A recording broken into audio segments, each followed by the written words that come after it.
Welcome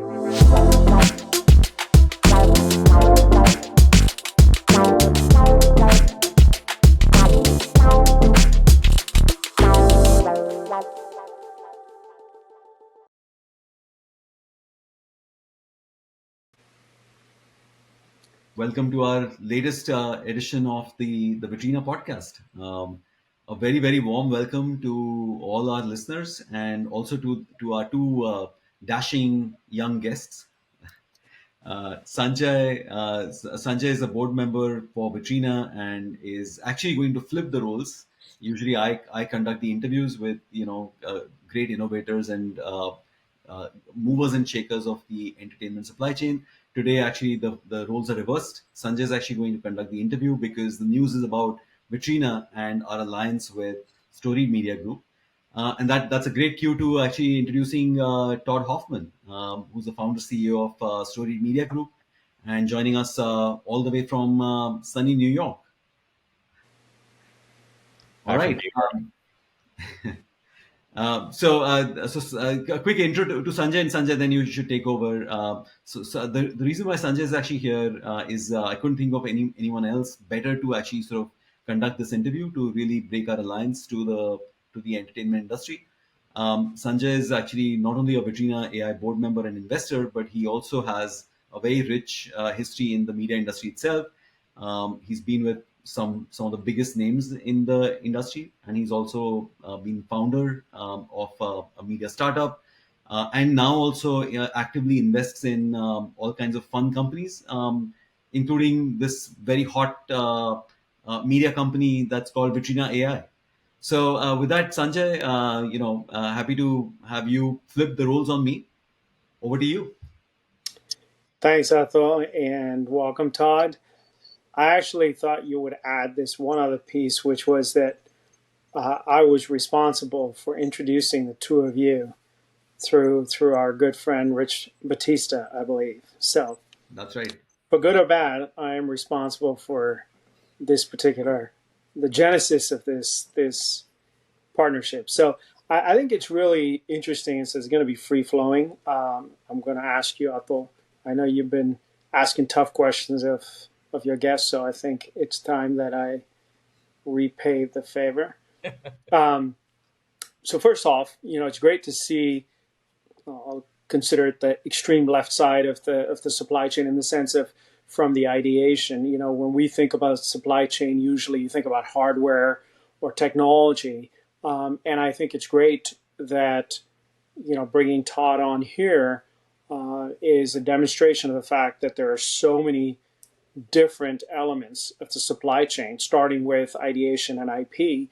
So this is great that we can actually spotlight a really important, critical element of the supply chain and the fact that it is a part of the supply chain. So if you could maybe, Todd, you can kick it off, and Atul, you can then speak to it. If you could just, for those of us and those of the audience who are not as intimately familiar with the partnership that your two companies have gotten into, if you guys could just tell us a bit about it, and then if you could talk about how you see the impact of this alliance in the entertainment industry as we move forward. Great. Well, thank you. I'll kick it off. Yes, I really couldn't be more excited about this partnership with Vitrina and Atul. And yes, I think intellectual property and ideation is really kind of the genesis of where it all begins.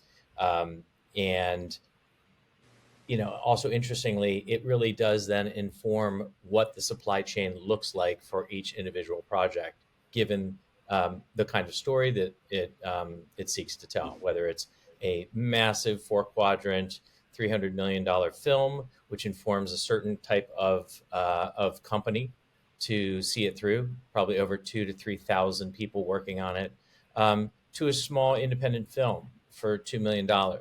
Or a small documentary, which informs a different supply chain. So I think no matter what the actual project is, Vitrina is there to help serve it, which I think is really unique and different. So I mean, from a supply chain perspective, yes, before there is the beginning of where Vitrina thought was the beginning, was actually step number two. And step number one is where we live, and my history, professional history, is with intellectual property, having first been an independent producer and then an agent for 13 years, running the media rights group at ICM, and dealing with books, long form and short form articles, journalism, uh, um, life rights, graphic novels, comic books, podcasts, even video games. They're all kind of potential for the beginning of development, whether it's film, scripted film or television, or documentary or unscripted. And so our company represents publishers around the world and across all of those types that I was mentioning. And what we seek to do is curate on a daily basis the global stories and try and find the best for film and television development and acquisition.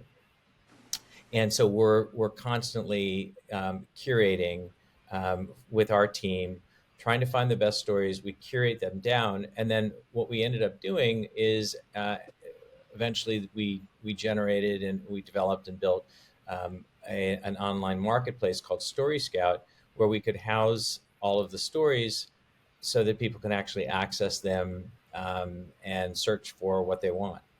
And thanks to you and Rich and the partnership with Atul, who I met a few years back, it just seemed like what you guys were doing was something really innovative and that no one had ever even attempted.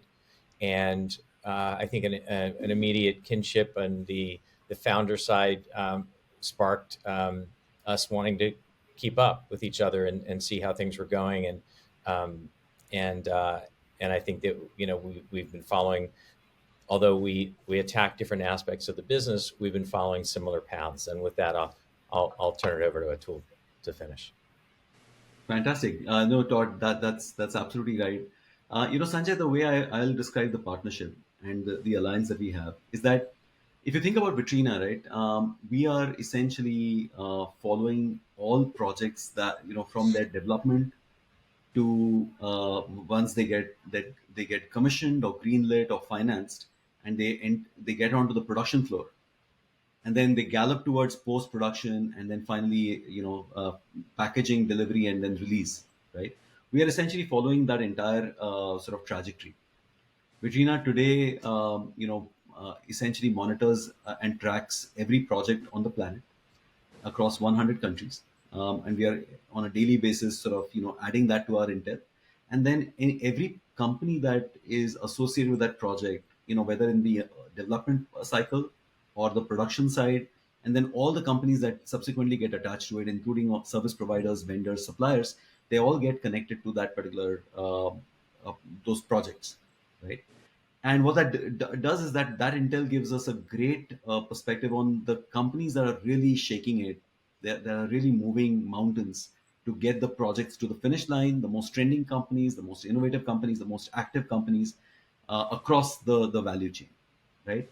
Um, what was interesting was that the more we actually sort of understood about a Storied Media Group and their tool Story Scout, it was very clear that before a project becomes a production, right? And before it is a project, it is something else, and it is actually a story, right? And that's really where this whole idea came, saying that, oh my god, like there is so much of there are so many transferable learnings between the stories that people get excited about, especially studios and studio execs and studio heads. uh, those stories then eventually become projects. I was just an anecdotal reference, Sanjay. I was asking Todd, when does a story become a project? And since then, this has become like our hobby to actually ask every studio exec, saying that, hey, when do you think a story becomes a project, right? And we're getting such creative and very, very interesting answers. It's definitely thought provoking for a lot of folks who've been in the business. But if you think about it for a second, right, that's really the point where there is a handoff point between the stories marketplace to then the actual supply chain, where projects get to release cycles, right? But I think that's the reason why this alliance exists. That's the whole genesis and thesis of why this actually that alliance actually came about. Um, Hopefully, that kind of gives you a perspective on in terms of how we're sort of looking at these two companies. And if you could just elaborate a little on how you think so. So you've gone out and talked to some customers and potential partners. So if you could give us, maybe a practical or the framework of what has really landed or resonated with customers or partners, like what are the pain points that you've gone in and they've expressed, and how do they believe, obviously with in conjunction with you guys, how do you believe that this alliance can address those pain points? So what are the pain points, and how do you seek to address that? Not that I think that this alliance wouldn't have been successful years ago, but timing is everything, and I think that we've really, I think the timing is actually more important now than ever. Yes. Um, there's huge market contraction. There are fewer uh, films and television projects being made around the world, and producers are scrambling. Studios are losing money. Streamers are trying to reorganize and figure out their business plans. Everyone's struggling, and so what do you do in that struggle? You either go out of business or you shapeshift. And how do you shapeshift? You shapeshift with intelligence and market research and being smarter than your competition.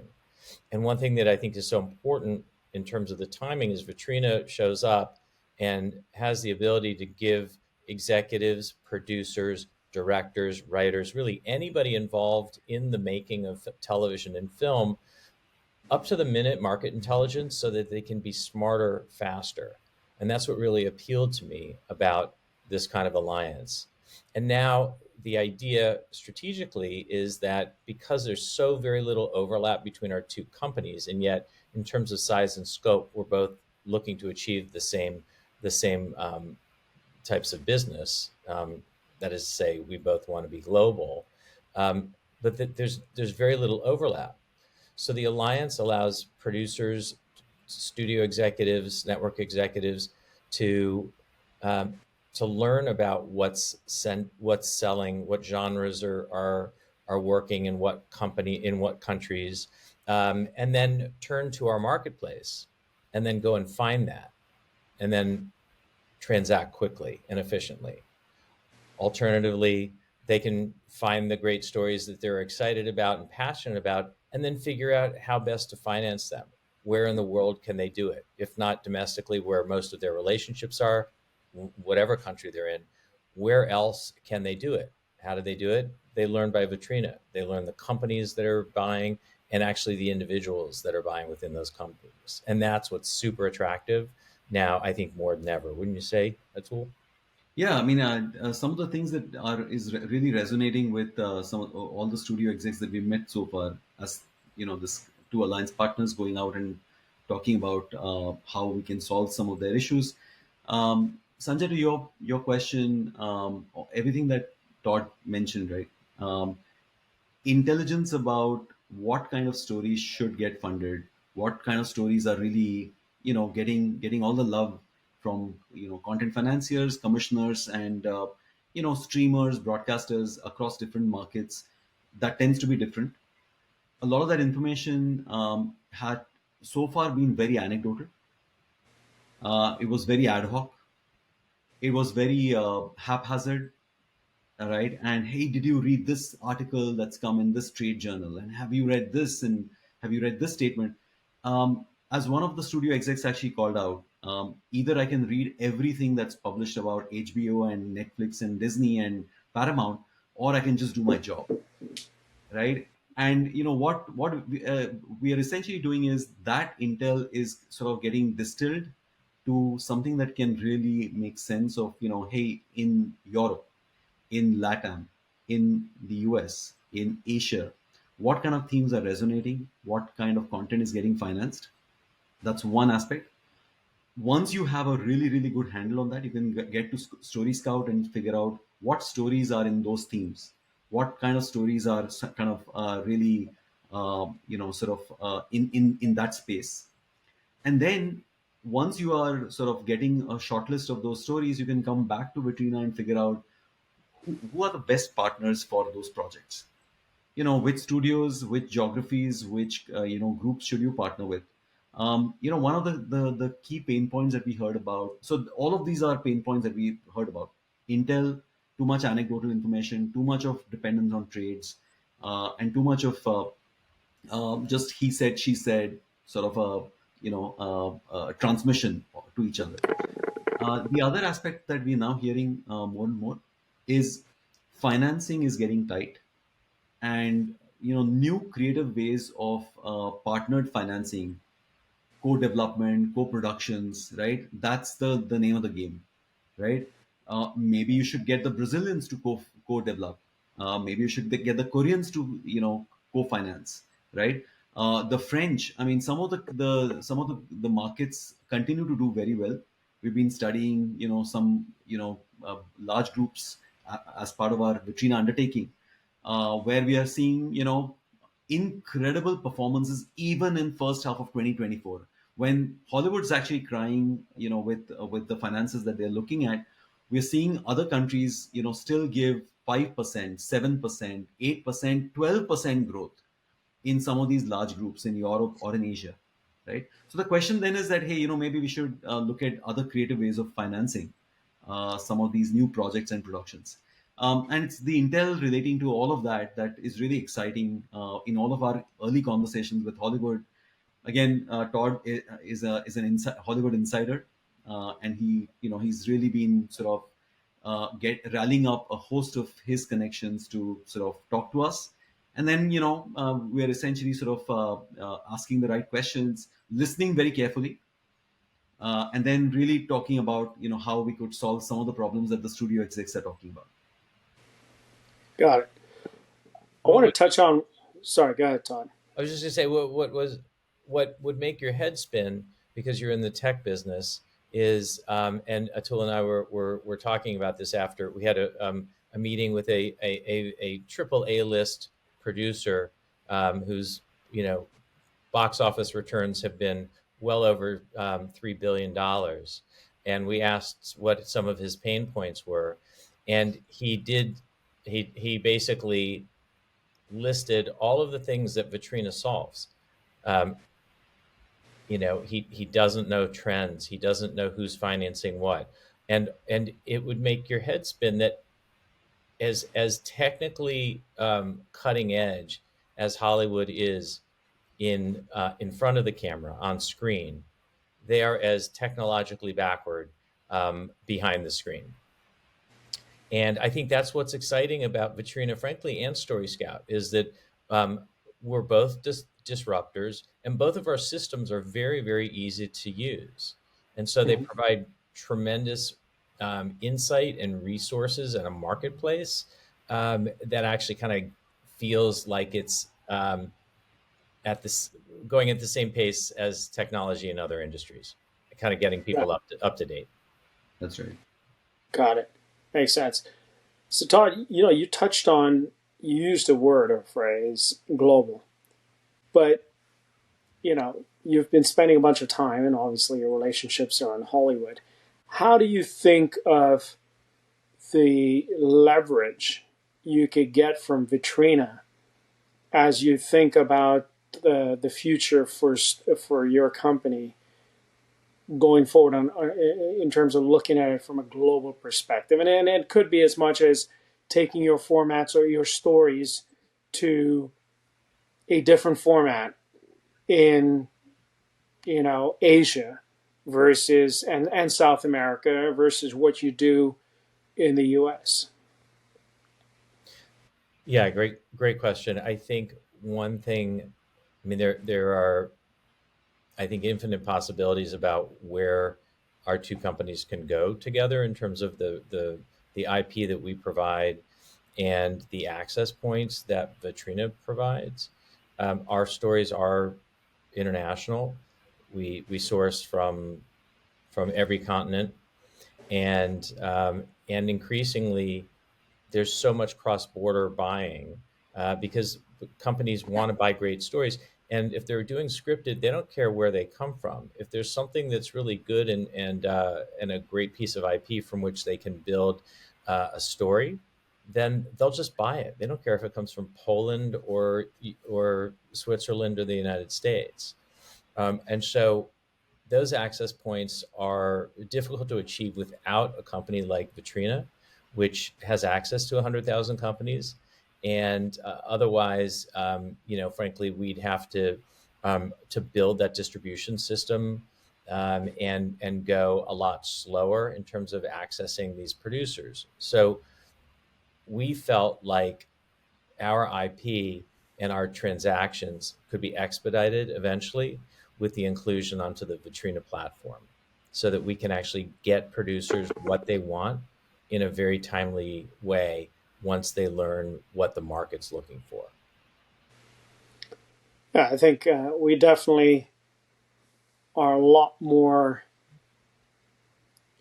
open to or used to watching international content within our mainstream. If we look at some of the content we consumed during the COVID era, Yeah. I mean, some of the most successful were frankly not our mainstream U.S. content, and we've seen things like Squid Games even That's jump formats.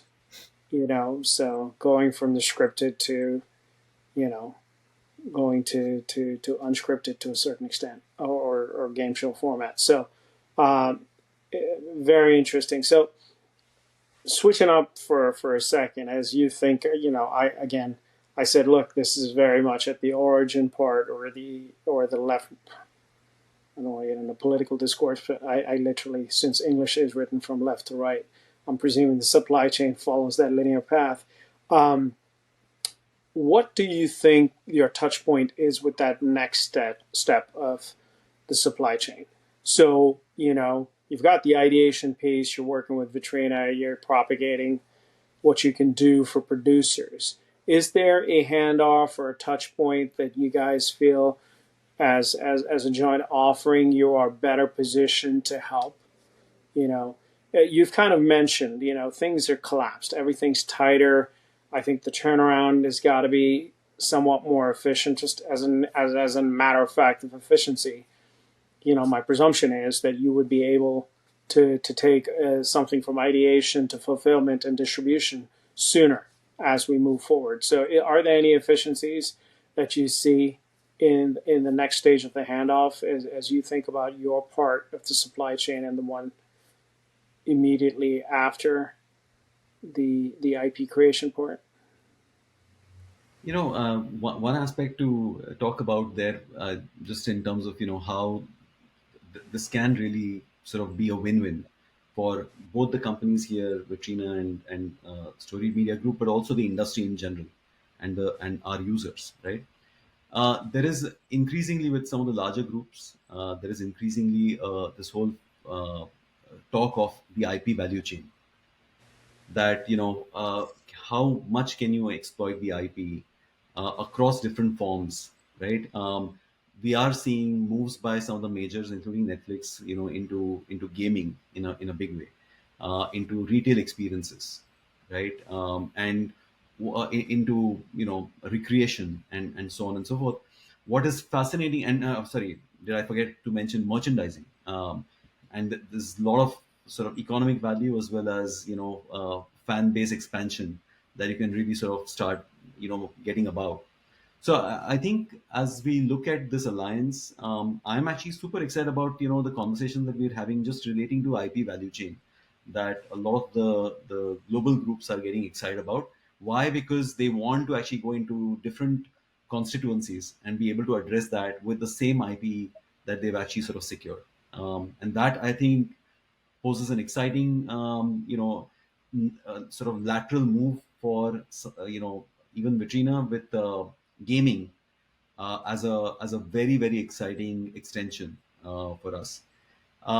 and I'm sure Todd will talk a little bit about that as well from a Storied Media Group perspective. The other thing that I'll maybe talk about is also the fact that we are actually sort of seeing the appetite for articles and podcasts and remakes and uh, sort of game adaptations and formats.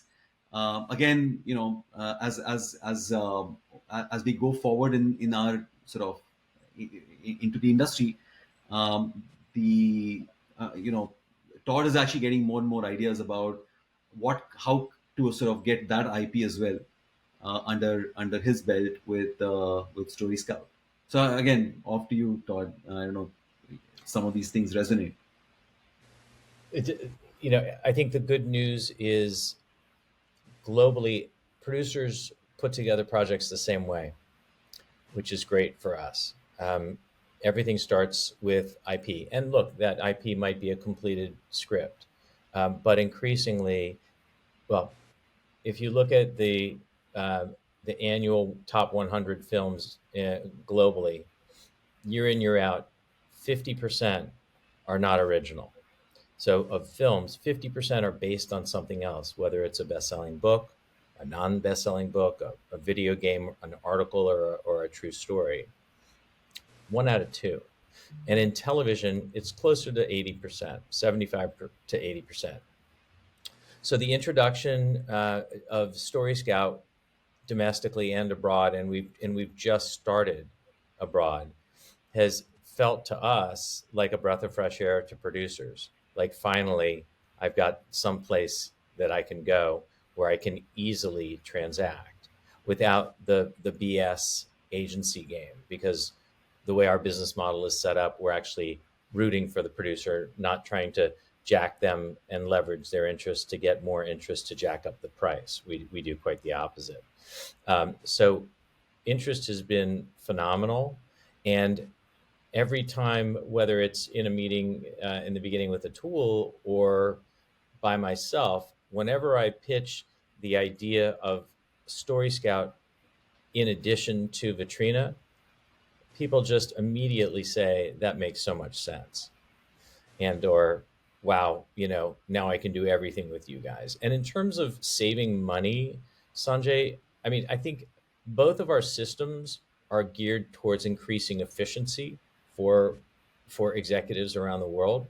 So to the extent that they're able to do the same thing 10, 20, 50% faster, means that they're going to have more time to do creative things and make more projects and make more money. So I think just on the efficiency alone, both Mhm. systems make a lot of sense. And Yeah, I know, Todd wanted to sort of also share some slides, especially to explain the Storied Media Group and Story Scout systems. I don't know, Sanjay, if this is a good time to sort of, also then pivot into that zone. perfect. I think that would be actually kind of helpful to sort of look at some of those things to get a proper frame of reference. Yeah. Yeah, absolutely. So why don't I'll just share my screen here, and so what you're going to see is actually the homepage, and I'll whip you through a brief tour. But if you think about what our charge is, with representing over 50 global companies that produce easily over 3,000 stories a day. If you think about it, we wake up and we have 3,000 stories to get through, probably more. And most producers generally are looking at the same 2, 3 websites every day, and one of them being their Apple feed. And if they're lucky enough to find that one thing in their Apple feed that they like, the next thing that they have to do is figure out who represents that story. And that can take a long time. And I guarantee you that if they, as a producer, have found an interesting story in their Apple feed, about 100 of their competitors have as well. So they're immediately, um, you know, on their heels and playing playing aggressive offense, and they have to find the story. And then when they get there, they're either part of a bidding war or or they've already lost out. And if they win the bidding war, they've overpaid, and if they lose it, they're frustrated. So when we started Story Scout, what we aimed to do is, we whiteboarded a lot of these beginning problems that producers face, and then we just tried to solve them. And I think on its face, we've solved a lot just by having Story Scout. And then as the product has grown, we've smoothed out the product and the offering so that it's even better for producers. So of the 3,000, every day, we whittle it down to two, or maybe the next day it's 15 stories. But there are over 4,000 stories now on Story Scout. So this is not about quantity, it's about quality. And producers, everybody that goes on Story Scout every day can know that everything on here has been through two sets of curation. So it really is the best of the best around the world. And you see on the homepage on this the carousel, we promote six stories, and it could be a book one day, or an article, or a podcast. And we also write up a little quick pitch that you see, and then each week we pick a different category to curate, and then we find interesting articles to promote. This week we're doing dramas about labor. It's a Labor Day on Monday, and something from the Guardian, Fortune, two things from the Guardian. And last week there were music-driven stories. And the week before we were promoting these three really cool comic books, and I'll get to that in a sec. But so if you were interested in this story, you would just click, and you're easily into an abstract about what it is, and we tag it, we cross-reference it. There's a synopsis here so that you don't have to read the article. You can decide if you want to, and if you want to, you can read it. Obviously, if you like the story and you want to share it with others outside or inside your own organization, you can, and they will get the entire thing. You can add it to a list. And if you want to see it, you just click and you're into the story. And if there's a paywall, we'll put a PDF on there as well. So you would read the story. And if you're interested in finding out if the rights are available, you just click this and message us and say, are the rights available? I'm going to just write test so my staff doesn't go and check the rights. So quick and easy. Right now, 100% of the IP on Story Scout we represent. So you never have to find the agent because you're talking to him, right? Once the rights are cleared, and we'll only get into business with companies that own their IP, we'll go back to you and talk about what you want. And one of the benefits of working with us is almost always we're able to secure free shopping agreements for our producers so they don't have to write additional checks. And that ends up saving companies, in many cases, tens of thousands of dollars a year. You can access the stories this way. Everything's on here. But this is how we're tagging. And we tag by genre, geography, characters, relationships, types. And in the last few weeks, we've actually added an AI component so that you can search more naturally instead of using the genres, but genres are pretty accurate. So if you're interested in a crime story, well, we have a few. So then you can filter it down. Let's say you're a producer in Europe and you want a crime story that also has action elements, and you want to do it with a female star that you want to work with. And in 3 seconds, here are 4 great stories. Usually 2 to 4 tags is what we recommend. And I always ask, how long would it take to find one? And here in 3 seconds or 4. And then you can also create an alert so that anytime something hits with those tags in the future, it will push to you in real time. And then secondly, on the AI front, we've actually also hooked it up to IMDb. So you can actually even search for certain types of movies or stories or characters, even. So show me stories like The Exorcist. Hmm. And in 2 seconds, so it understands what The Exorcist is, doubles back to our data, and goes and finds me similar stories. Hmm. So it just allows, I think it's the difference between, chess and checkers. I think this is a much more sophisticated search tool. And obviously, I think brings us up to now industry standard, and also fits, I think, quite well with what a tool is doing. And we also think that the sophistication of the AI that Vitrina uses will be able to really elevate Story Scout to the next level as well. Sure. I mean, it's I think the natural progression there in terms of how you would use Vitrina is okay. Here are X number of stories. You need to cross-ref that with what is actually resonating in terms of formats or storylines or genres for country X. And oh, by the way, you can get that empirical data from Vitrina before you progress to greenlighting a project. So you're backing up. So you have this data, which is till point, it's historical data inherently that you're pulling, right, Atul? Yeah. Are you actually predicting based on that what the next 12 to 18 to 24 months look like? Because what I'm thinking is, here you have Todd who pulls, here are these four storylines. You look at the data, and so are you looking at is the data also inherently predicting what will be popular, so you can actually make a go no today based on that, on the data set that you can get from Vitrina?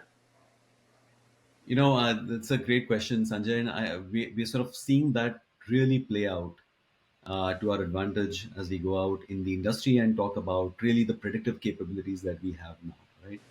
I'll give you a couple of examples. One is because we are measuring development projects, production projects, and releases. We have a very unique aspect of what is coming through the pipe, right? And what is imminently coming out, and what is historical track records of release cycles of companies. I'll give toss out a few examples, right? We know for a fact that Amazon Prime is not going into Korea and Japan. Historically, in the last 3 years, they've not really gone in a big way, but Netflix is, right? We now know for a fact that the seasonality of some of these groups, right? Again, we know that while Netflix's release cycles are much more predictable, right? Amazon does actually do a lot of activity in Q1 and Q2 from a production, green lighting, and releases perspective. But in Q3 and Q4, they are really planning and deal making. So deal planning and deal making happens for that group. We recently, released a report to some of our members on the BBC group, and that has all kinds of predictions of what are they imminently going to do and through which six companies. Now, that kind of intel is really a function of both our ability to sort of look at the supply chain and what's coming through the pipe, or what is currently stuck in the pipe, or stalled in the pipe, even, right? To then see what is that going to force some of these players to, what kind of market moves is it going to force some of these players, and through which companies. I mean, the BBC group has 160 entities and labels that they own, right? Directly or indirectly or partially or completely, right? And which companies they operate through, they have certain predictable patterns. And there are some companies that are hotter than some other companies and entities, right? There are some companies that are domestically focused and some companies that are outwardly focused. So I think it gives us a very, very good handle on what you hinted on something earlier, but I'm going to spell it out slightly more, directly, which is that the business intel part of Hollywood and the larger global industry has been underserved, right? We've oversaturated on ratings and audience measurement and fan measurement and advertising measurement and so on. But the business users within our industry have been underserved. And what we are really doing is really filling up that particular gap with our solutioning, about supply chain intelligence. Got And it. to answer your question, yes, predictive capabilities are very, very clear, very, very clean, coming Hmm. through. Well, Okay. and also just to add, I think that one of the next steps um, will be to attach with each story uh, a very detailed analysis of that genre vis-a-vis the global marketplace, the historical global marketplace. So, Hmm. say action thriller in Yeah, Europe with a female. I want to know kind of what movies have recently worked and what was their global box office. And I think you know, that'll be a mind blower. that's right. Well, speaking of mind blowers, this is, I think, we cannot have any kind of conversation these days without using those two letters. And so I'm going to say AI, but I'm going to ask my question slightly differently. How do you think about your company's ability to parse through what could be an ocean of stories? I mean, how do you think about using AI yourself to parse it, not even to generate, but actually parse it? And that speaks to me to a little bit of what I believe is going to happen across all the different elements of the video supply chain. And that's why I believe platform like Vitrina is going to be really powerful. But from the story part of it, Todd, tell me how you think it's going to shape up as everybody potentially becomes a story creator and publisher. Well, I think in terms, let me speak first about AI as it relates to our company and also Vitrina. What I like about the way we're using AI and Vitrina is using AI vis-a-vis Hollywood is, AI does scare the pants off creators in Hollywood, and it should. And the writers, one of their major bones of contention during the strike was AI, and it's Hmm. still not solved.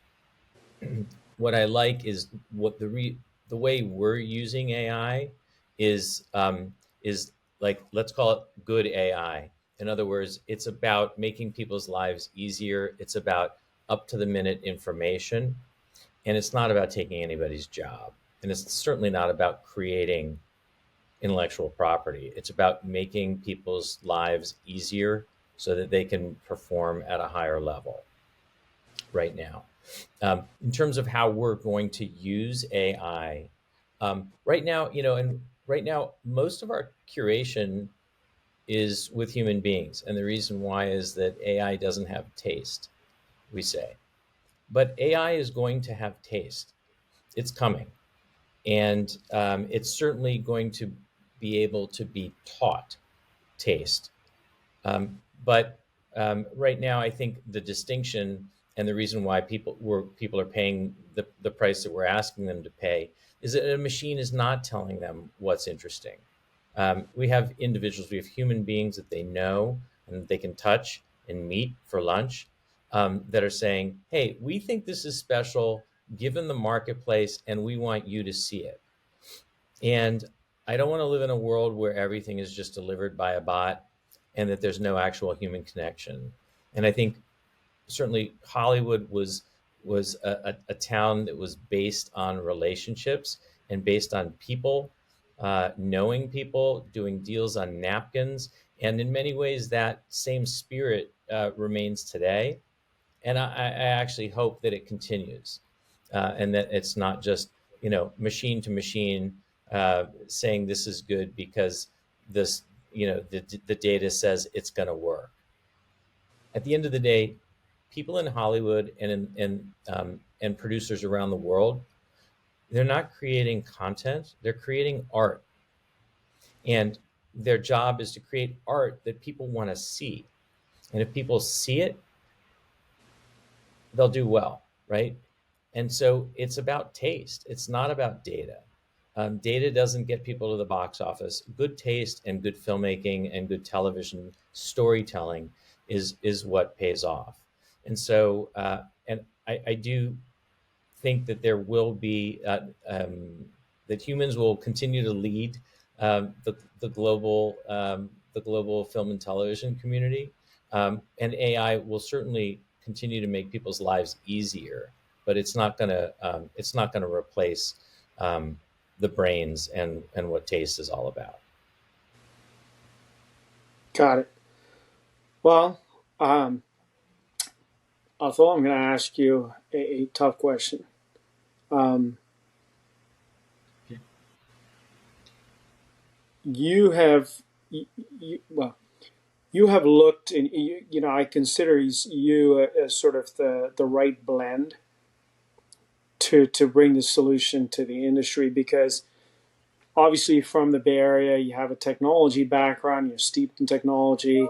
The genesis of this project, even after, obviously you had this idea while you were at Gracenote, but the genesis of the guts of this project came from SRI while you were doing work in SRI, which is Stanford Research Institute, obviously very much in the center of the hotbed of technology. Um, but you have this media sensibility and a deep understanding of how the media industry works and thinks. And it's not we've talked about the big red button. Ultimately, tech company X up north just presses a red button and out comes his movies, and great, we don't have to deal with Hollywood.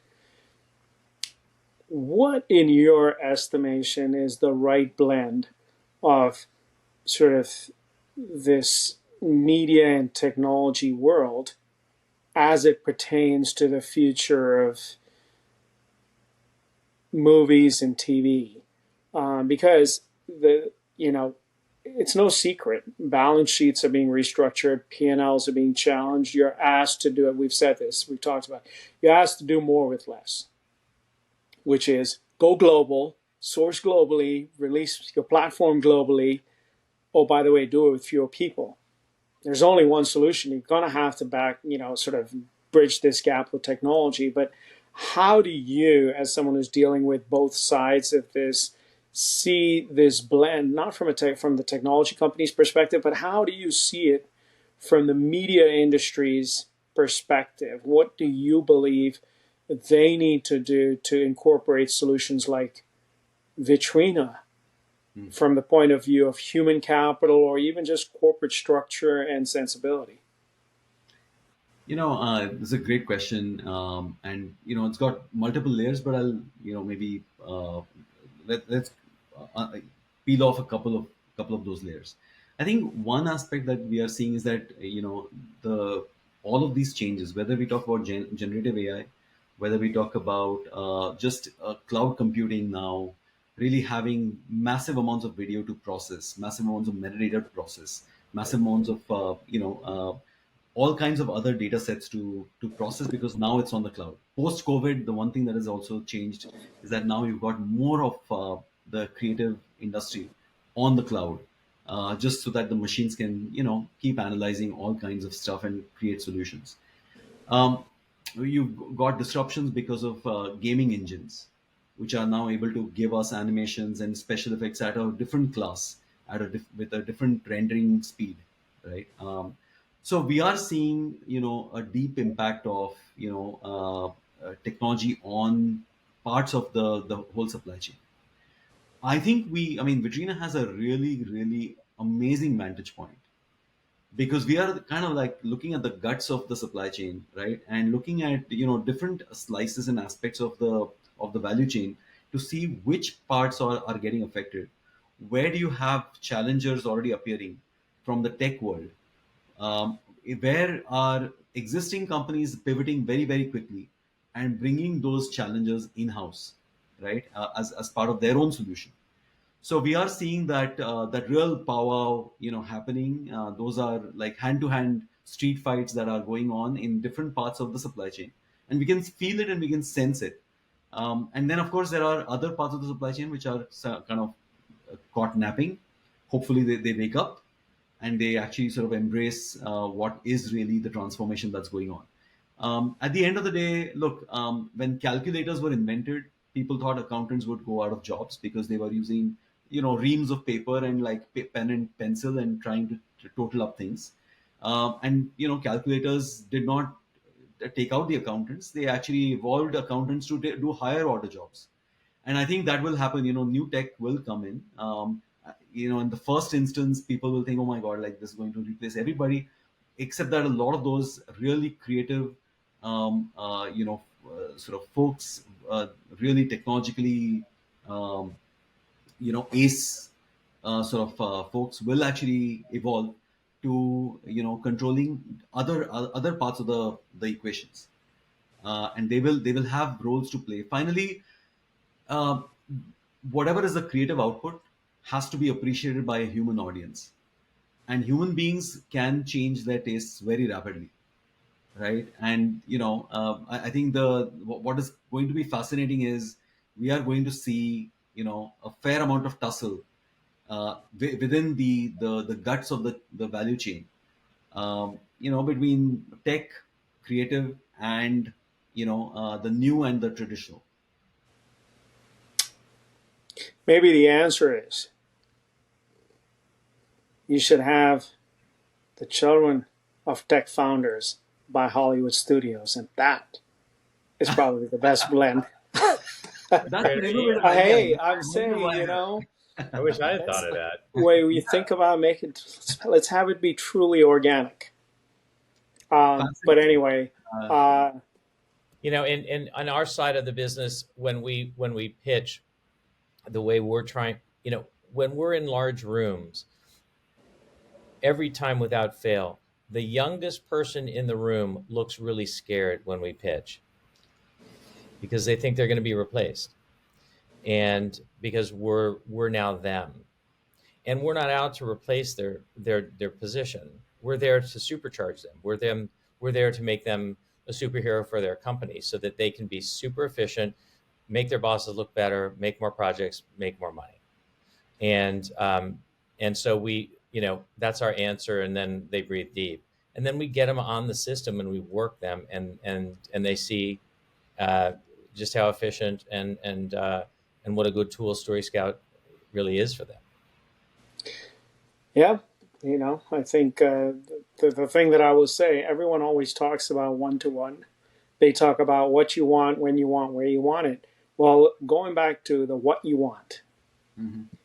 theoretically, the explosion of content and this explosion of the ability to generate content really quickly and very specifically tailored to tastes and preferences and to the zeitgeist or whatever it might be, the short answer is math is still math. You talked about calculators.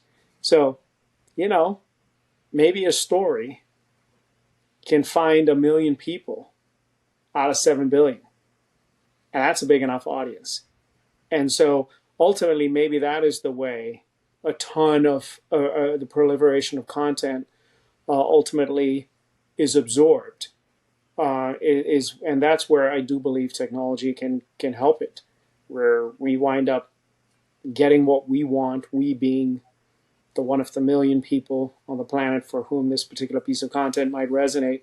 So hopefully, not hopefully, I do believe that both Storied Media and Vitrina can be part of the bridge to that future. So here's hoping that we're in the early days of making that vision a reality. And Atul, I will, since thank you for allowing me to guest host, but I will turn the mic over to you for any wrap up comments or questions you may have.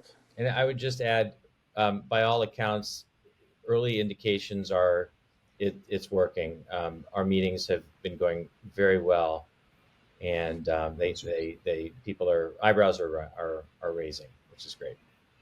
Absolutely. Yeah, Yeah, I would absolutely second that. We've actually had some really, really exciting conversations in Hollywood, so much so that we're actually sort of making, a very quick visit and trip back to Los Angeles very soon, and going to meet Todd and all his friends in studios. But hey, Sanjay, thank you so much for hosting today's podcast. Especially with this exciting announcement that Vitrina and Story Media Group had. I couldn't think of anyone better to actually sort of really know and get into the actual alliance and its impact. And Todd, again, thanks for talking about both our partnership and for a really really bright future for both companies onto the global entertainment stage. Thank And you. maybe Atul, since you're coming down and you're doing all these things, I'd suggest as a thank you to everybody, but also as a set off, perhaps you should host a happy hour and let's get all these different elements of this Let's do it. ecosystem into one room. And I think that would be kind of fun because it would be Mr. great to Hoffman, hear. both you and Mr. Hoffman can definitely fill up a jumbo room. So we should We'll assume absolutely. your platform will generate the guest list then. Yes. All right. Absolutely. All right. Absolutely. Thanks, gentlemen. Awesome. Thank you. Thank you.